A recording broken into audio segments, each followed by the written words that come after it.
Muito bem, vamos continuar aqui com a nossa exposição no texto de Tiago. Estamos no capítulo 4. Nós trabalhamos aqui o texto do capítulo 4, verso 4 ao verso 6 pela manhã. Agora nós vamos trabalhar o verso 7, 8, 9 e 10, onde fecha essa unidade gramatical, tá bom? Mas eu vou ler o capítulo 4 do 1 ao 10 para nós não perdermos aí o fio da meada. Então você pode me acompanhar, lendo a tua Bíblia, acompanhando aqui a nossa projeção, ou de qualquer outra forma, tá bom? O texto diz assim: de onde vêm as guerras e contendas que há entre vocês? Não vem das paixões que guerreiam dentro de vocês? Vocês cobiçam coisas e não as têm, matam e invejam, mas não conseguem obter o que desejam. Vocês vivem a lutar e a fazer guerras. Não têm porque não pedem, e quando pedem não recebem, pois pedem por motivos errados, para gastarem seus prazeres. Adúlteros, vocês não sabem que a amizade com o mundo é inimizade com Deus? Quem quer ser amigo do mundo faz-se inimigo de Deus. Ou vocês acham que é sem causa que a Escritura diz que o Espírito que Ele fez habitar em nós tem fortes ciúmes? Mas Ele nos concede graça maior. Por isso diz a Escritura: Deus se opõe aos orgulhosos, mas concede graça aos humildes. Portanto, submetam-se a Deus, resistam ao diabo, e ele fugirá de vocês. Aproximem-se de Deus, e ele se aproximará de vocês. Pecadores, limpem as mãos, e vocês que têm a mente dividida, purifiquem o coração. Entristeçam-se, lamentem-se e chorem. Troque o riso por lamento e a alegria por tristeza. Humilhem-se diante do Senhor e Ele os exaltará. Amém? Muito bem, meus irmãos. Nós estamos aqui fazendo uma exposição do texto de Tiago. Já passamos aí por todo o capítulo 1, capítulo 2, 3. Estamos aí indo para o final do capítulo 4, até chegarmos então no momento derradeiro do capítulo 5. Estamos vendo aqui que o Tiago ele está corrigindo uma prática bastante agressiva no contexto da comunidade, dos irmãos que estão dispersos, que estão fazendo a caridade, mas por conta de um orgulho, é uma disputa que ocorre aqui. E essa caridade, essas boas obras, elas se tornam um capital religioso, e aí há uma disputa. A gente tem visto aqui que para essas pessoas, a desgraça de uma pessoa, a miserabilidade, ela é uma oportunidade para uma projeção, seja ela eclesiástica, seja política ou de qualquer outra natureza. E o Tiago, ele veementemente, ele quer corrigir isso aqui para o nosso próprio bem. Ele está dizendo aqui que quando há uma benfeitoria da piedade, o outro grupo rival, ele quer fazer alguma coisa, ou intenta fazer alguma coisa, e quando não ocorre isso, há disputa, e ele chama de guerra. E literalmente essas guerras aqui, muitas vezes elas se davam no campo da agressividade. Eu lembrei aqui no caso de Paulo, quando ele estava perdendo, quando ele era um fariseu, e ainda não havia se convertido ao Evangelho, ainda não tinha tido a esperança, ele tinha cartas para literalmente judiar, castigar e matar aqueles que ele entendia que atrapalhava, aqueles que era do ponto de vista de blasfemo. Então, essa violência, ela é a causa das guerras. Aliás, as guerras, elas são causa de violência física mesmo. E há um grupo aqui que disputa. E o Tiago, ele está dizendo que essas guerras, ela está enraizada na natureza humana. E aí, na manhã de hoje, nós vimos aqui que o Tiago, ele faz uma acusação bastante séria. Ele nos chama de adúlteros. E essa relação promíscua do capítulo 4, verso 4, não é o adúltero no sentido da questão do encontro carnal, não é aquela questão da sexualidade, de uma traição de um parceiro em relação ao outro, não é? É um casamento com o mundo. E o Tiago, ele usa uma figura aqui demonstrando que esse adultério é com o inimigo de Deus, né? A ideia do adultério aqui é quando nós estamos alinhados com o pensamento mundano. Então nós vimos aqui que existe uma coisa chamada de amizade agonística. O que é a amizade agonística? Necessariamente quando você tem amizade, desenvolve amizade com alguém, há um grupo rival, que nem sabe por que é rival. E o que o Tiago está dizendo aqui, ou você é amigo de Deus ou do mundo. E necessariamente, se é amigo de Deus, é inimigo do mundo. E se é inimigo do mundo, amigo do mundo é inimigo de dois. Não existe uma terceira via.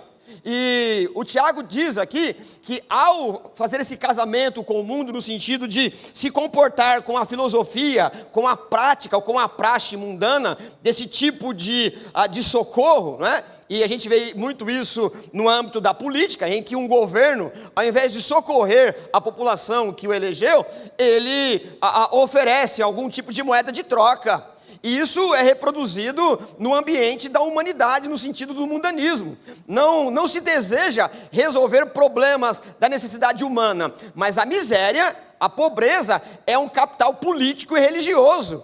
E você e eu sabemos muito bem como isso acontece. É por isso que algumas igrejas se propõem a fazer campanhas. O que é a campanha, se não um ciclo vicioso? O que é a campanha, se não criar uma necessidade para vender um produto da religiosidade? O evangelho não é assim. O evangelho, ele oferece o socorro e te dá a dignidade de você gerenciar a própria vida com a razão que vem por meio das escrituras.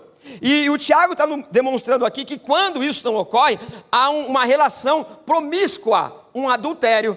E depois de fazer essa grave acusação, nós terminamos aqui o texto pela manhã demonstrando, no verso 6, que Deus se opõe contra os orgulhosos.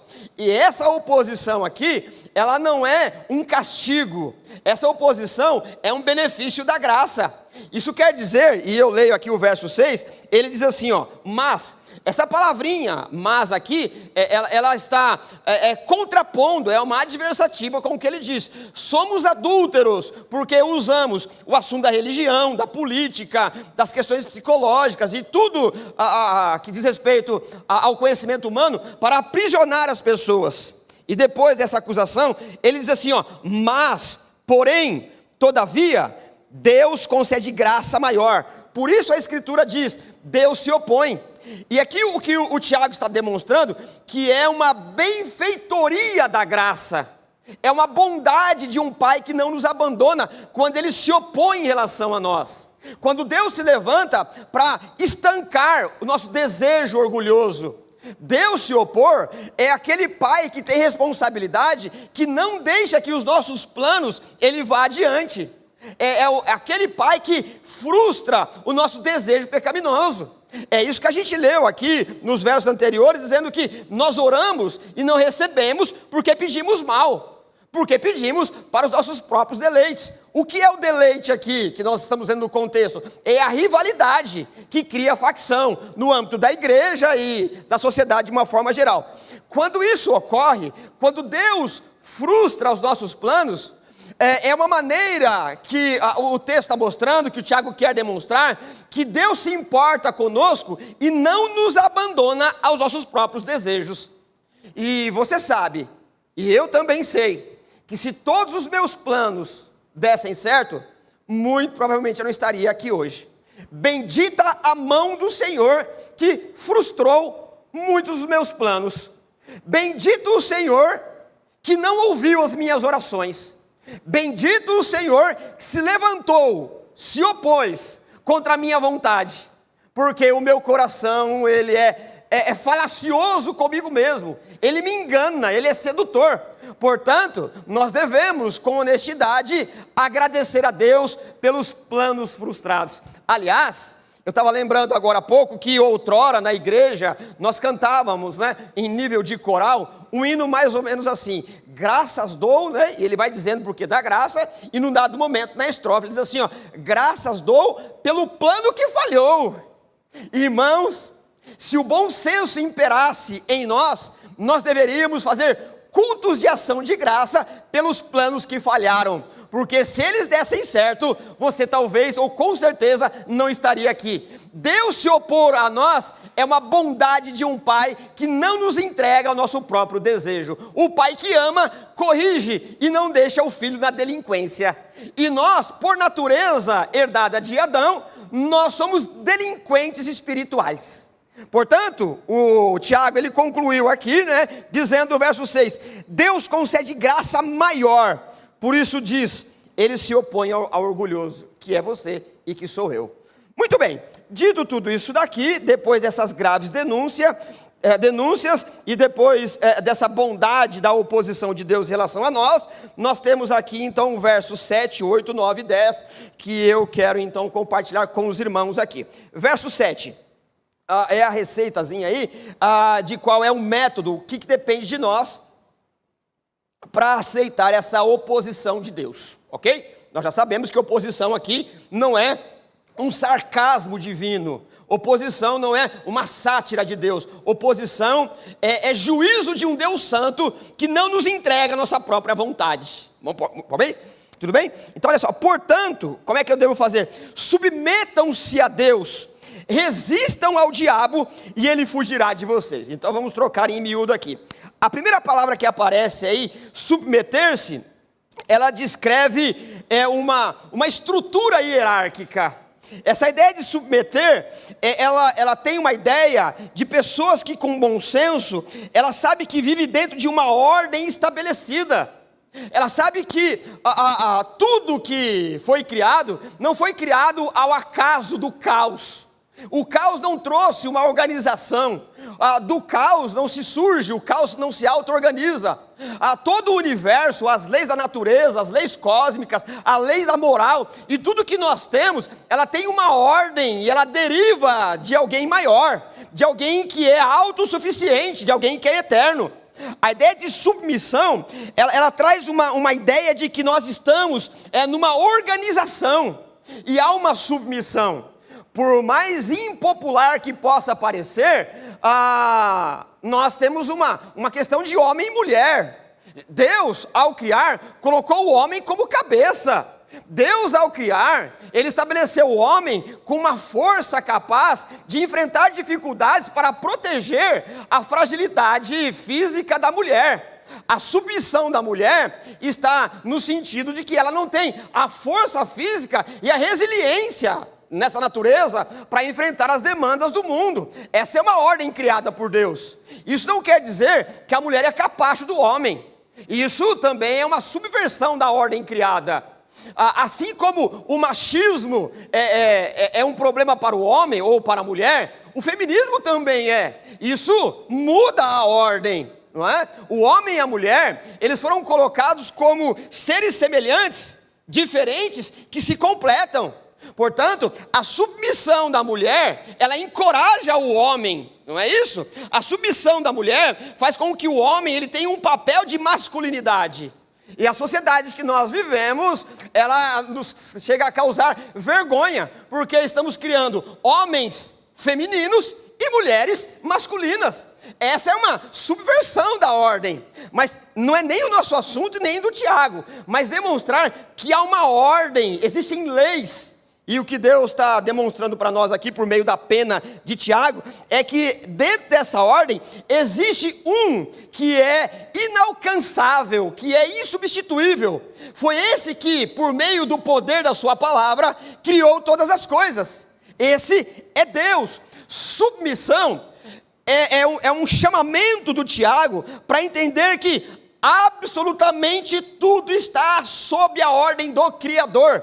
E por que isso é importante no contexto? Porque esses que estão aqui disputando, que está numa rinha eclesiástica, numa rinha de confessionalidade, da piedade no texto, eles estão em busca de um poder. Lembra que temos discutido aqui que quanto mais miséria num arraial qualquer, seja no campo eclesiástico, político, educacional, da saúde, mais se promove alguém. A promoção política, a pirâmide de poder, ela se estabelece na desgraça alheia. Sem desgraça, alguns não prevalecem, porque precisam da desgraça como capital para a promoção. O reino de Deus é invertido. O que o Tiago está ensinando para nós é que a piedade e o socorro, ela não deve colocar na publicidade aquele que é alvo da misericórdia. Não foi isso que Jesus ensinou? Quando você jejuar, por exemplo, não fica contando para ninguém. Quando você orar, não ore em público, entra no teu quarto e ali você ora. Aliás, a palavra entrar no quarto ali é empório, um depósito, onde ninguém vai te incomodar, ninguém vai saber que você está orando, aquela oração particular. Você vai jejuar, o que Jesus vai ensinar no Sermão do Monte? Lava o rosto, penteia o cabelo e passa perfume. Não fica com a aparência que você está totalmente desfalecido, com ar de piedade. E é justamente o contrário que eles estão fazendo aqui. Jesus ainda diz no Sermão do Monte: quando você entregar alguma coisa para alguém, não saiba uma mão o que a outra fez. E é justamente o contrário aqui. Eles estão usando a desgraça, a necessidade para uma promoção. E isso tudo está no DNA que herdamos de Adão, que é a natureza pecaminosa. O sonho de cada um de nós, sem a redenção, sem a graça que nos salva, é uma autodivinização. Qual é o Deus que nós cremos? O Deus que nós construímos. O Deus que construímos tem como centro nós mesmos. Nós somos a maior divindade. Nós oferecemos o culto a nós mesmos, a nossa personalidade, até que a graça de Deus, ela quebre esse sistema escravizador e tire dos nossos ombros a responsabilidade de salvação. Eu me lembro de um evento que se deu num momento importante da história mundial. Alguém abordou, falando com Napoleão Bonaparte, disse o seguinte: seu Napoleão, sei lá, doutor Napoleão, sei lá qual o termo que usou, não me lembro agora. Mas Napoleão, você já pode montar uma religião, que você tem um forte exército, já tem popularidade, já conquistou boa parte do mundo conhecido, pelo menos a parte importante do momento histórico. E o Napoleão disse: é verdade, eu tenho a popularidade, mas eu ainda não posso criar uma religião, porque eu posso morrer, mas não posso ressuscitar. Só pode criar uma religião verdadeira aquele que morre e vence a morte. Eu ainda não posso fazer isso. O que está no centro da discussão aqui é que nós somos adoradores da nossa própria personalidade. Quando nós entregamos a nossa vida à piedade, se o Espírito de Deus não nos levar a uma correta ação, nós fazemos um culto de ação de graça pela nossa piedade e humildade. Nós somos assim, nós somos usurpadores da glória de Deus, nós somos roubadores da glória de Deus, e nos ufanamos em relação a isso. Essa é a natureza humana. Então, essa primeira palavra, ela carrega esse bojo de informações aqui, teológica e turística. Submeta a Deus, dizendo: há uma estrutura, existe uma ordem criada, e essa ordem não pode ser alterada. Quando ela é alterada, nós temos consequências gravíssimas. Não há possibilidade. Então, o que o Tiago está dizendo aqui é: desista de ser Deus. Desista de ser a pessoa insubstituível. Irmãos, essa é uma dura realidade. Eu não sei quanto tempo você congrega aqui ou em qualquer outro lugar. Eu não sei qual a história que você construiu aqui. Mas se você for embora, qualquer um vai sentir a falta de você uma semana. Depois a vida continua. Entende o que eu quero dizer? Você não é substituível. Quanto antes você acreditar que você não é a pessoa mais inteligente do mundo, a mais rica do mundo, a mais importante do mundo, melhor para mim e para você. A vida fica mais leve. Você não é o Salvador. Você não pode salvar ninguém. Você faz o que faz, é o que é por graça. É benefício de Deus te deixar, por misericórdia, participar no processo de transformação. Então o que o Tiago está dizendo aqui, que existe essa ordem, e não importa o tempo que você tenha na instituição, seja no trabalho, na igreja, não importa, existe uma ordem eclesiástica, existe uma ordem no seu trabalho, existe uma ordem que foi que Deus estabeleceu. Inclusive quando Paulo estava prestes a ser decapitado por Nero, o que ele disse? Para orar por aquela autoridade. Ele estava prestes a ser morto, a sua cabeça seria separada do corpo. Ele disse: honre aquele que Deus deu honra, ore pelas autoridades. E a autoridade era Nero, que estava usando mal a autoridade, mas aí não é problema dele. Então existe uma ordem, e submeter é o primeiro passo para que nós possamos receber essa graça, que ela está literalmente, gramaticalmente se opondo com o texto citado de Provérbios aqui, do verso 6. O orgulhoso que todos nós somos, nós temos dificuldade de submissão. Percebe como essas palavras estão em paralelo? Deus, ele se opõe ao orgulhoso. E qual é a característica que você entendeu isso? Que você desistiu de ser o protagonista do universo, o salvador do mundo. Submeta-se à autoridade. A eloquência de Tiago, nesse caso, não é apenas que nós devemos nos submeter de forma confessional. Porque, como se diz, falar até papagaio fala. A ideia, o importante do texto aqui é a ideia de viver debaixo desse senhorio, é submeter a Deus através da graça do perdão. E vamos ser sinceros, irmãos, isso aqui já nos abate bastante, isso aqui já nos fere a alma, isso aqui já mói as entranhas, porque se tem um ídolo que nós protegemos, que nós elegemos como divindade, é o nosso ego. O Paulo, ele trabalha muito isso, e já discutimos aqui. Muitos de nós, nesse contexto, e aí colocando todos nós aqui na mesma sacola, o nosso Deus é o ventre, é o estômago. O nosso ídolo é a personalidade, e a divindade que merece culto sou eu mesmo.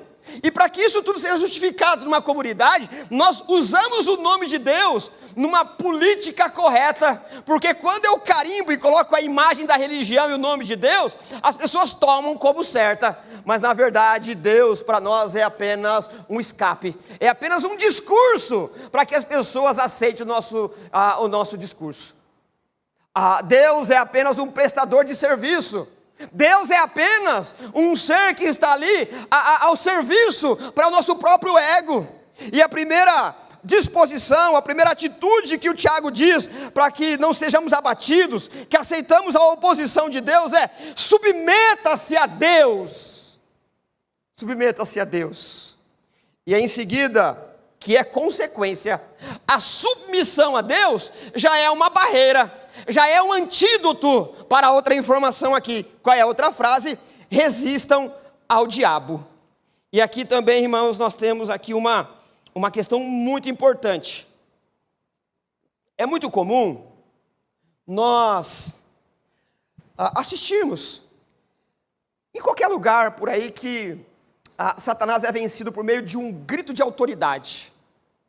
Vocês já viram, com muita certeza, em alguns cultos neopentecostais, em que alguém possuído, entre aspas, grandes aí, sem juízo de valor, mas já fazendo juízo de valor, alguém que está possuído por Satanás, e alguém poderosão, em nome dele mesmo, diz assim: Satanás, você está repreendido, você veio fazer aqui. Aí ele dá uma entrevista, né? Eu não sei quanto é o cachê depois, mas deve ter alguma coisa, né? Desculpe aqui o meu sarcasmo, mas é só para tornar a coisa mais didática. E nós achamos que Satanás, ele é vencido dessa maneira. Basta dar um grito de autoridade. E não é assim. Quando alguém tem um poder sobre as hostes infernais, não causa em nós um certo temor, uma admiração no ser iluminado que tem o poder de dar uma palavra de ordem para Satanás, e a pessoa que é possuída, ela estribucha em Satanás, ele sai. Essas pessoas são poderosíssimas.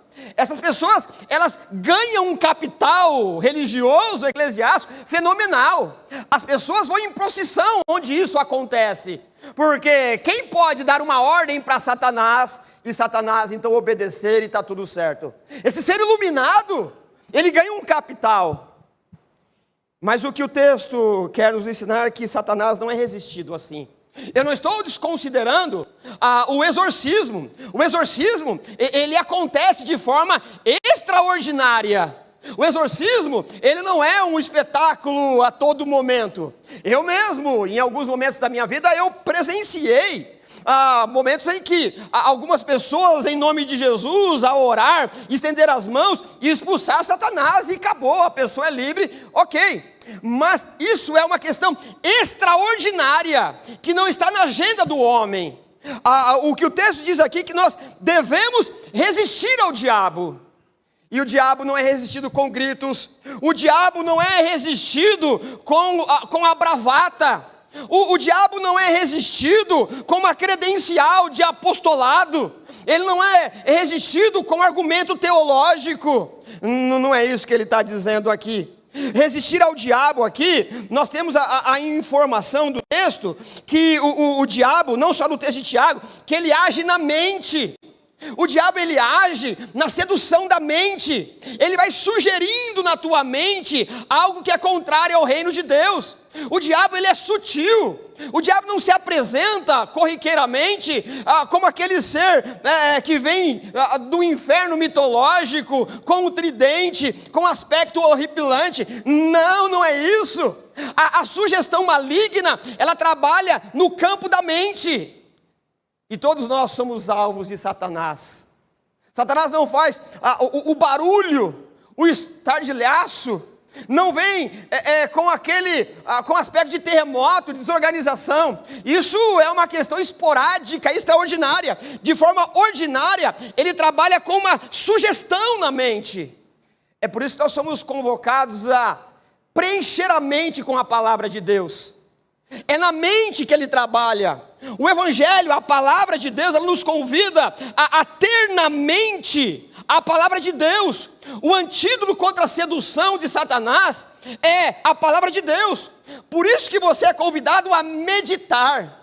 E meditar aqui, no texto bíblico, não é uma ideia do zen budista, daquelas religiões extremo-orientais, em que você fica repetindo palavras. A ideia de meditar é de digerir, de mastigar e entender e fixar na mente.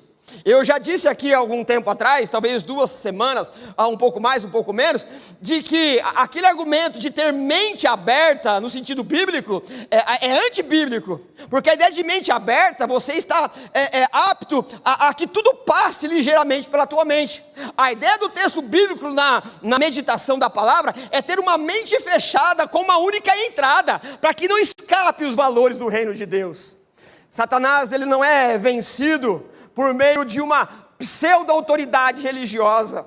Satanás, ele não é resistido por meio de uma suposta onipotência ao ser maligno.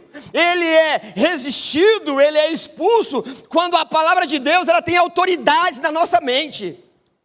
Sabe quando você, num dia de desânimo, num dia em que você está fragilizado emocionalmente, fisicamente, por algum assunto, e algumas sugestões malignas, ou algumas sugestões elas vêm à tua mente, não dá certo não, desiste.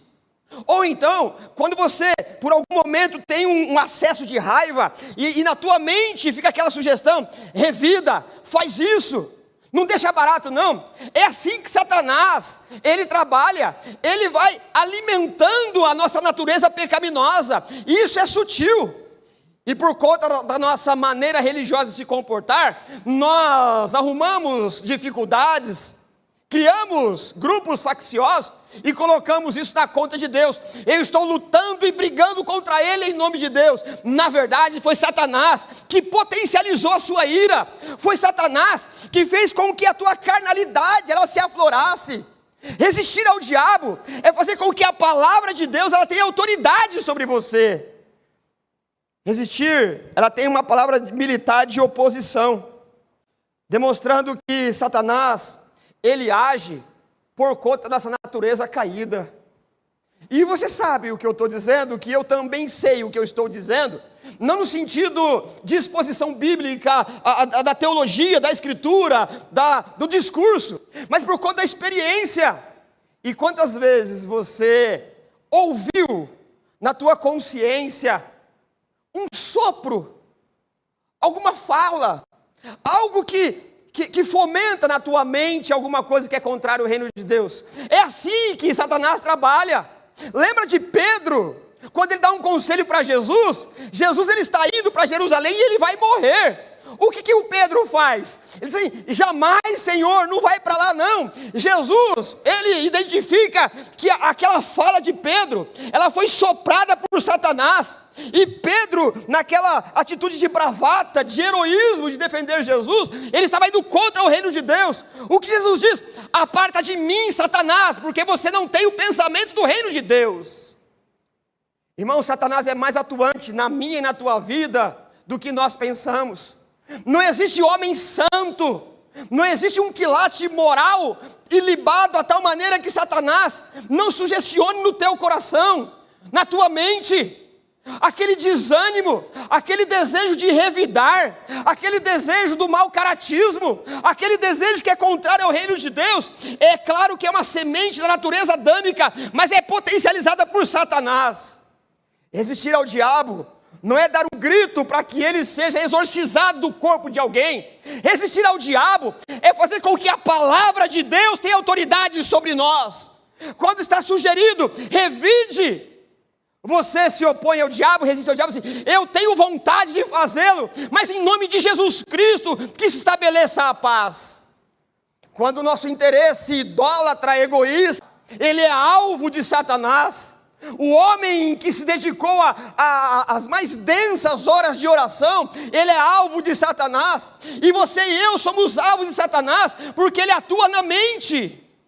É exatamente isso que o Paulo ensina lá em Efésios capítulo 6, verso 13. Aliás, a partir do verso 13, mas é o verso 13 que eu quero ler aqui. Ele diz: portanto, vesti toda a armadura de Deus, para que possa resistir naquele dia mau, e tendo feito tudo isso, permanece firme.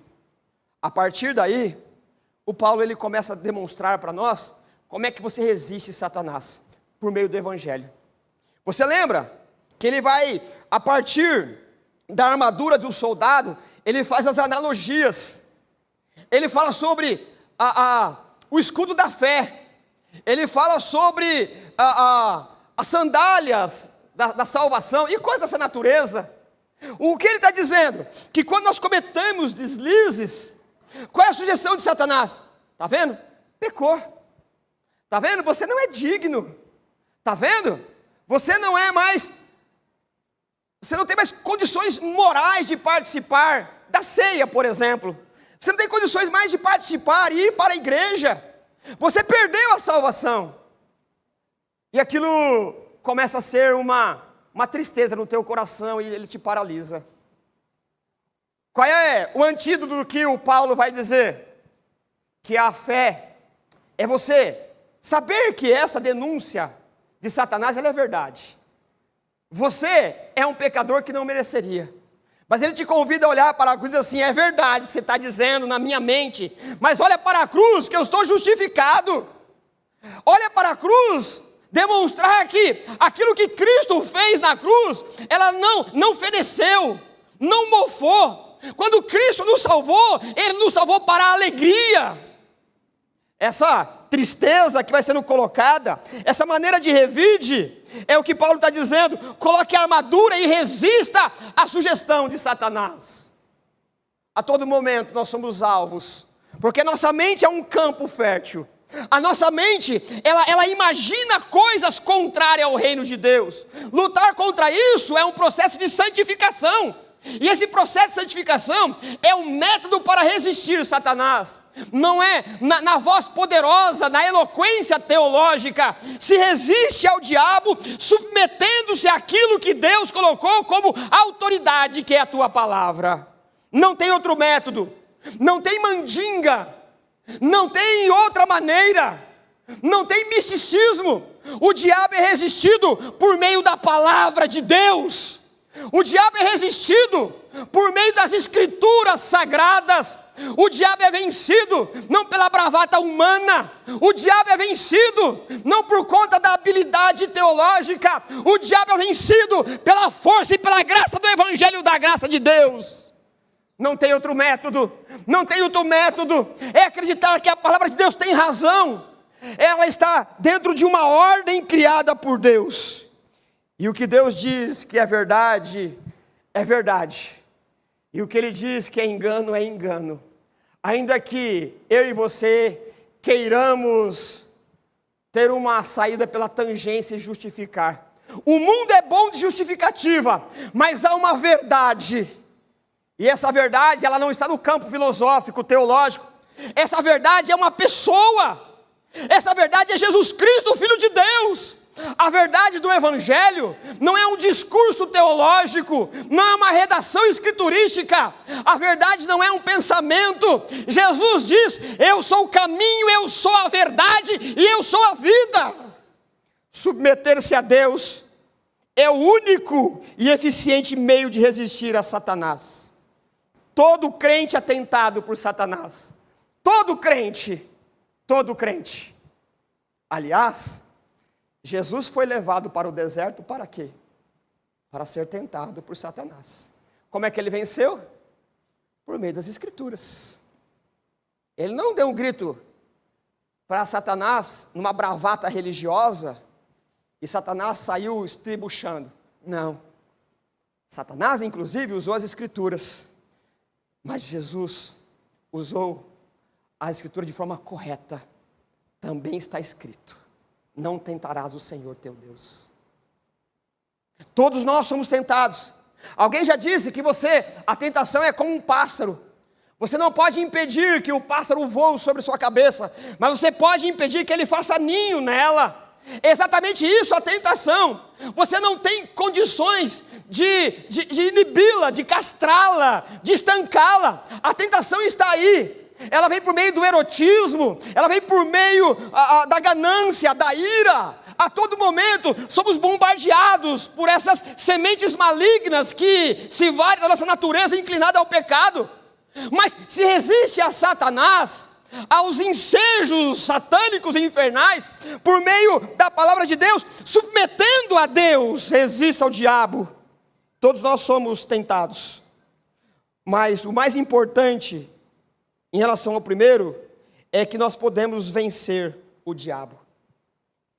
E se você fizer uma analogia, mais do que uma analogia, se você elevar o teu pensamento de uma forma bastante simples, Satanás é um anjo, não é Deus.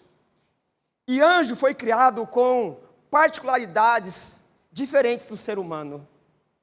Nós estamos limitados pelo corpo, pelo espaço, pela matéria. Nós temos um limite de pensamento. O anjo, seja em qual ordem for, ele não está limitado ao tempo, ao espaço.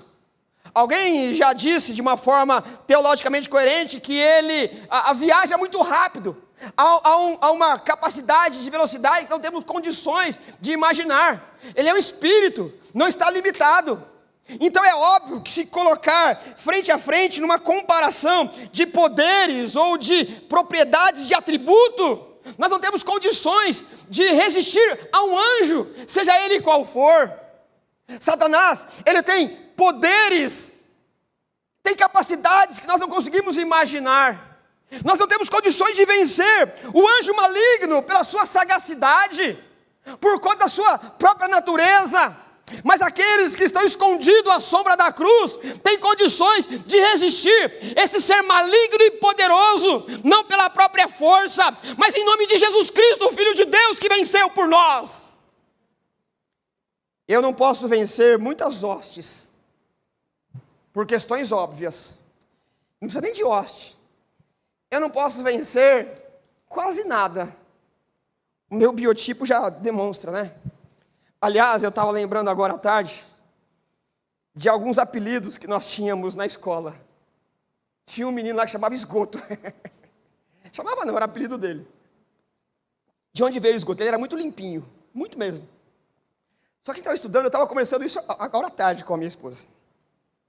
Por que é esgoto? Na aula de biologia tinha o zigoto. E sabe como que é moleque, né? Olha o zigoto, parece com um zigoto. Aí o zigoto virou esgoto. E até hoje eu lembro do Reginaldo como esgoto. Esgoto para mim não é uma coisa que escorre, é uma pessoa. E o meu apelido? Rambo. Herculoides. Os novos nem sabem o que é Herculoides, né? Por quê? Se eu tenho esse biotipo hoje, que eu já ganhei um pouco de massa muscular, imagine como eu era antes. A brisa me fazia andar, não precisava nem usar a minha energia, né? A brisa me empurrava. Então eu era o Rambo, eu era o Herculoides. Então é evidente que eu não tinha condições de resistir a nada. O que eu quero dizer é que o desprovido de força física, o desprovido de competência intelectual, ele recebe do Evangelho um poder extraordinário e cósmico para resistir à mais poderosa hoste infernal. Nós podemos resistir o diabo, não por conta da competência humana, mas por conta do Evangelho, submetendo-se a Deus. Há poder em nós, não o poder humano, não a sugestão maligna e mundana, mas o poder do Evangelho. Por meio do Evangelho, nem Satanás, nem as suas hostes de demônios pode nos sequestrar o nosso pensamento. Ele não pode nos instigar, porque nós estamos escondidos à sombra da cruz do Evangelho. A justificação nos recuperou para Deus. Resistam ao diabo e ele fugirá de vós. Ele fugirá de vós. Não é a tua musculatura, não é o teu cabedal intelectual, e nem a tua pseudo-intelectualidade, espiritualidade. É o poder da cruz, é o poder da cruz, é o poder da cruz, que nos torna mais do que vencedores, frente às hostes malignas, que nos leva à humilhação do orgulho, e das guerras, e das desavenças, e das facções. Portanto, submetam a Deus e resistam ao diabo, e ele fugirá de vós.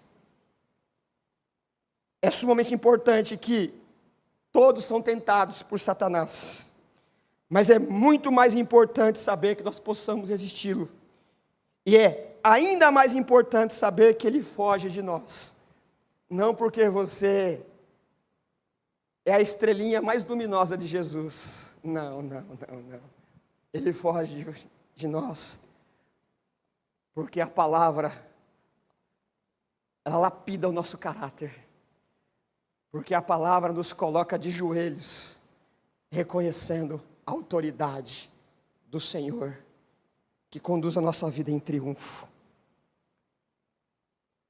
O Paulo, em 1 Coríntios, ele ensina: não sobreveio a vocês tentação que não fosse comum aos homens, e Deus é fiel, Ele não permitirá que vocês sejam tentados além daquilo que possa suportar, mas quando forem tentados, Ele lhes providenciará um escape, para que você possa suportar. Então, meus irmãos, não venha com o vitimismo de sempre, nem eu, nem você. Você pode vencer. Foi dado um poder para você vencer.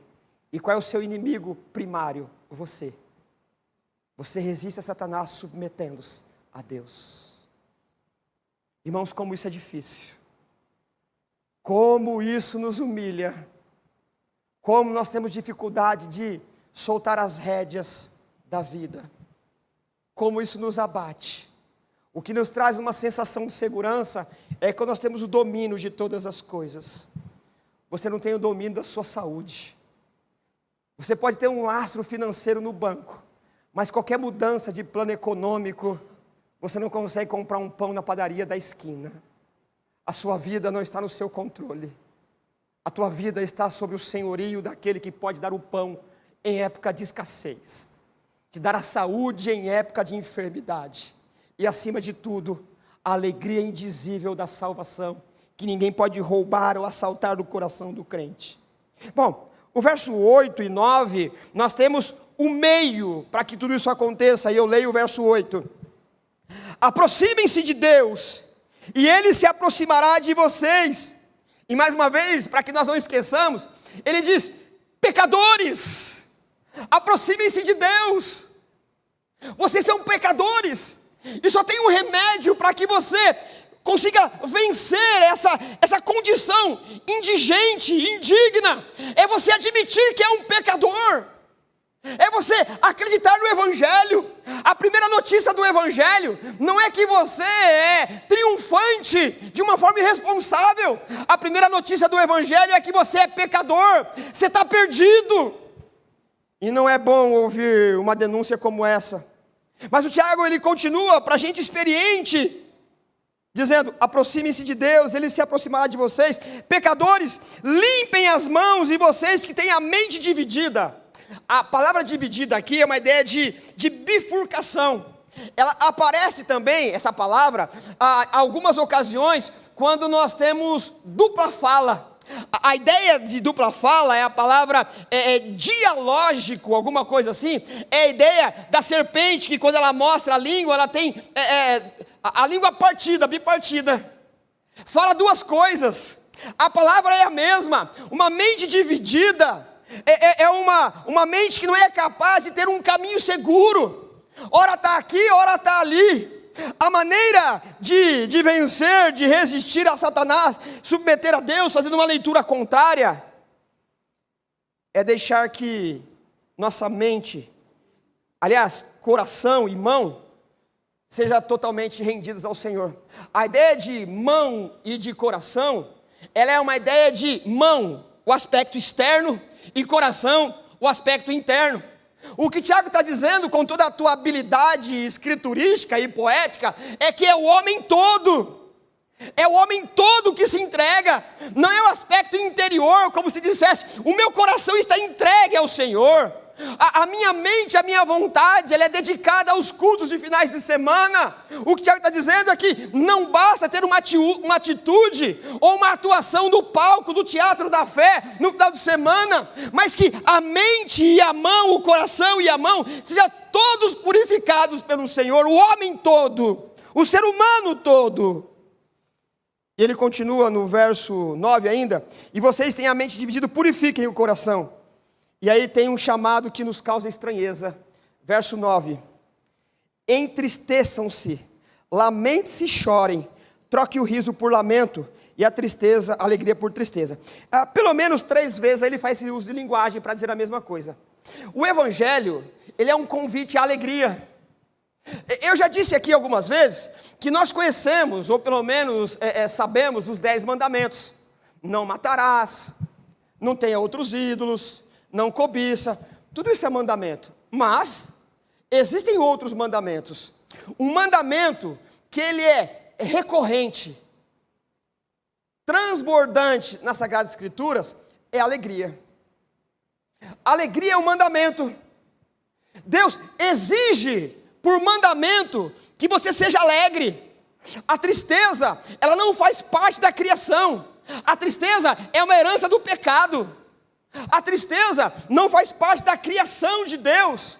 Aliás, o cenário do paraíso é uma aquarela com diversas cores que sugere uma alegria indizível. E por conta do pecado nós nos abatemos. Nós percebemos o mundo não com o colorido da criação, mas com a opacidade do pecado. E a alegria é um mandamento. A todo momento você vai encontrar: alegrai-vos no Senhor. Não se esqueça, outra vez vos digo, alegrai-vos no Senhor. Alegria é um mandamento na Bíblia. Você está pecando se você não buscar motivos justos de alegria. É pecado contra Deus viver uma vida abatida, depressiva, sem querer sair dali. A alegria honra a Deus. Jesus foi um homem alegre. Participava das reuniões da sociedade, andava no meio daquela sociedade corrompida, mas com disposição alegre. Alegria é um mandamento. O Salomão, ele nos instrui, dizendo: um coração alegre aformoseia o rosto. Não precisa nem gastar muito com cosmético. Se você for alegre, já vai ser mais bonito. Como sempre digo, para não perder a piada, seja alegre, nem que seja apenas para ser um pouquinho mais bonitinho. É isso que o texto diz. Um coração alegre aformoseia o rosto, mas um coração abatido, ele faz com que a pessoa ela esteja às margens, ela esteja lançada num canto qualquer. Alegria é mandamento, alegria é imperativo. Você não vai ler no texto: se possível se alegre. Você nunca vai ler na Bíblia, se der, você se alegre. Não! Você precisa arrumar um meio justo, digno, decente de se alegrar. A alegria é o maior material evangelístico. A alegria denota gratidão. A alegria denota santidade. Aliás, a palavra santidade no Antigo Testamento tem a mesma raiz de alegria. E nós somos enganados por muito tempo, achando que santidade é aquela disposição de gente que se arrasta, igual dos mosteiros, né?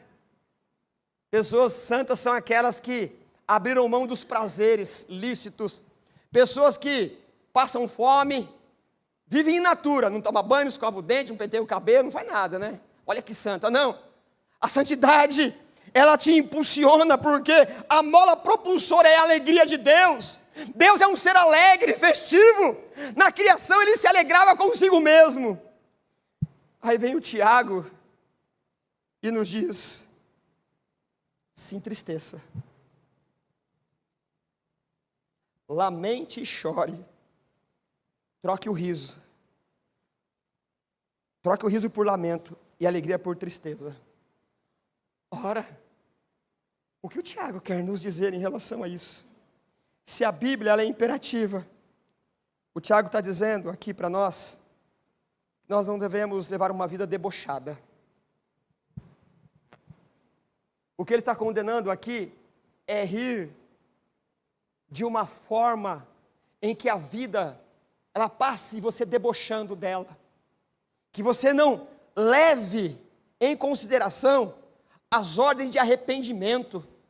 O que o Tiago está dizendo é que tem momento em que a vida ela é encarada como um deboche, como um filho pródigo, que ele exige de Deus a herança e sai pelo mundo rindo sarcasticamente, não com alegria lícita, mas debochada. O Tiago proíbe que nós vivamos debochadamente, apenas com os prazeres do mundo. Aliás, a palavra riso aqui e prazer, ela está ligada com uma filosofia hedonista. A filosofia hedonista é a palavra que aparece aqui, hedon. Ela diz que você deve viver a vida na potencialidade do prazer, custe o que custar.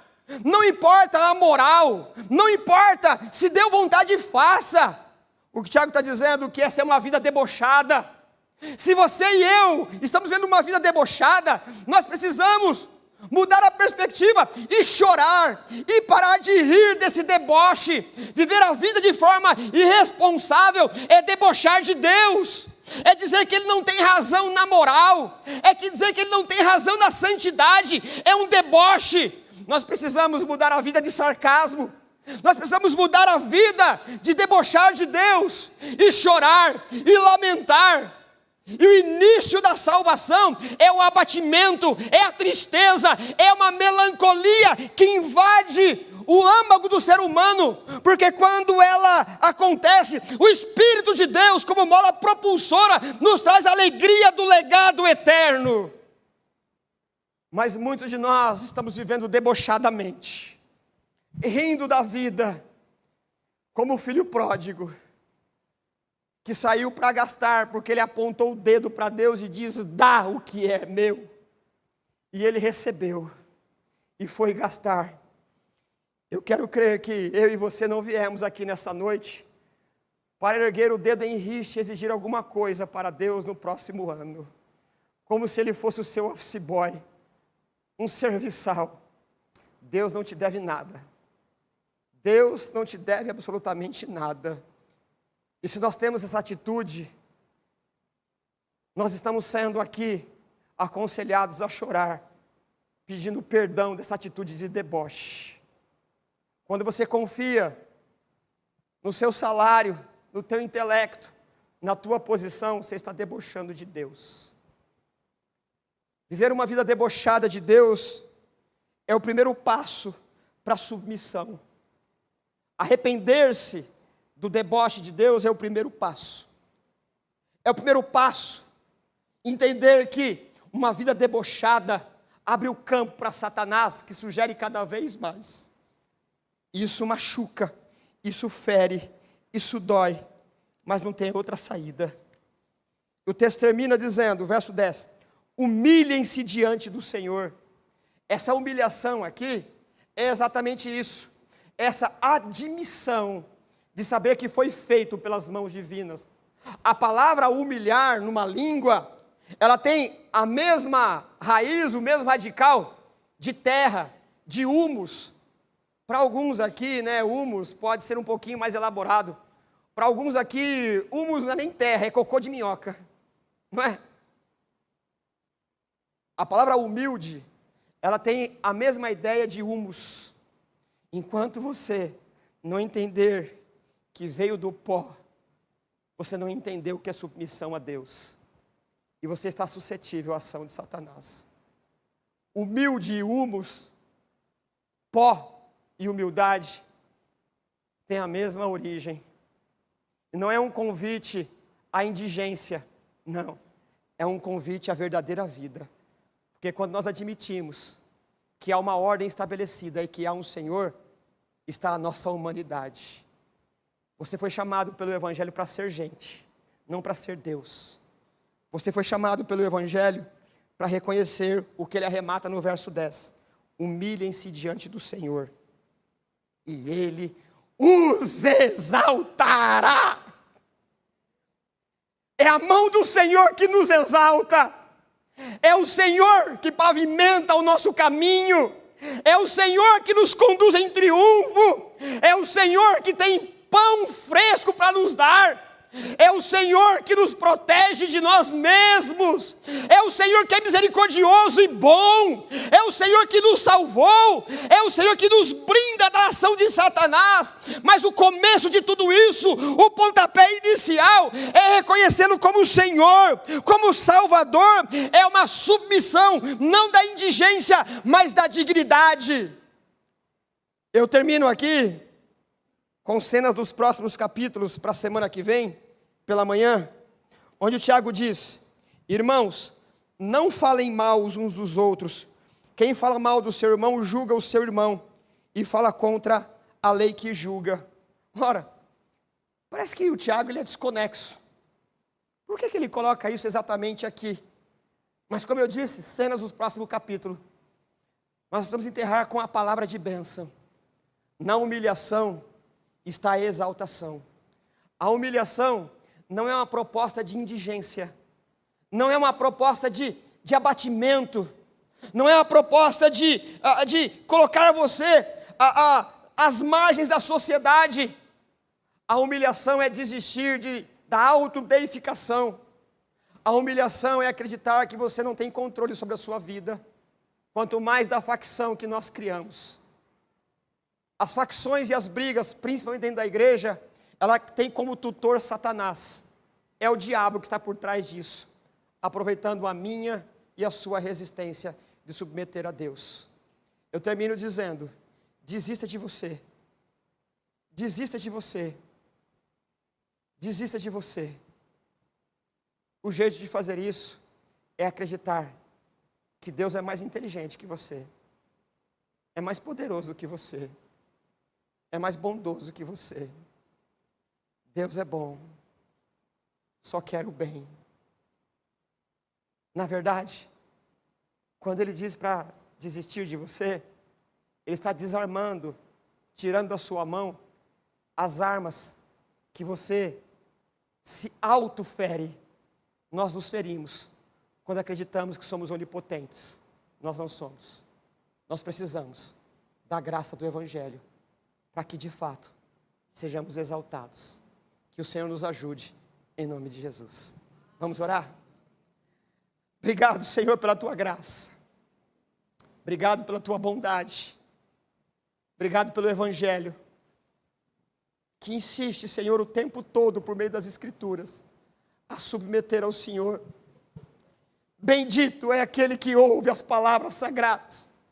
Bendito é aquele que submete.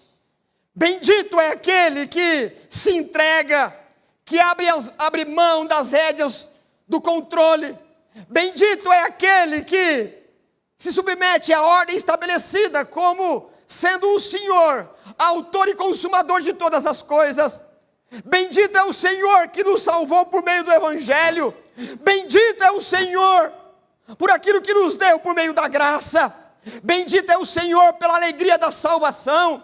Bendito é o Senhor pelas lágrimas do arrependimento. Bendito é o Senhor que afasta Satanás. Bendito é o Senhor que nos dá a vida eterna. Bendito é o Senhor que traz o pão para que comamos. Bendito é o Senhor que traz a igreja para que sirvamos. Bendito é o Senhor que derrama a alegria no coração daquele que é salvo. Bendito é o Senhor. Bendito é o Senhor. Bendito é o Senhor. Bendito é o Senhor. Bendito é o Senhor. Que a nossa língua não se apegue, que os nossos lábios se abram, para que possamos gritar: bendito é o Senhor, santo é o Senhor. E que nessa expressão de confessionalidade esteja a nossa rendição, para que o Senhor nos exalte, para a glória do teu próprio nome, e em nome de Jesus, amém.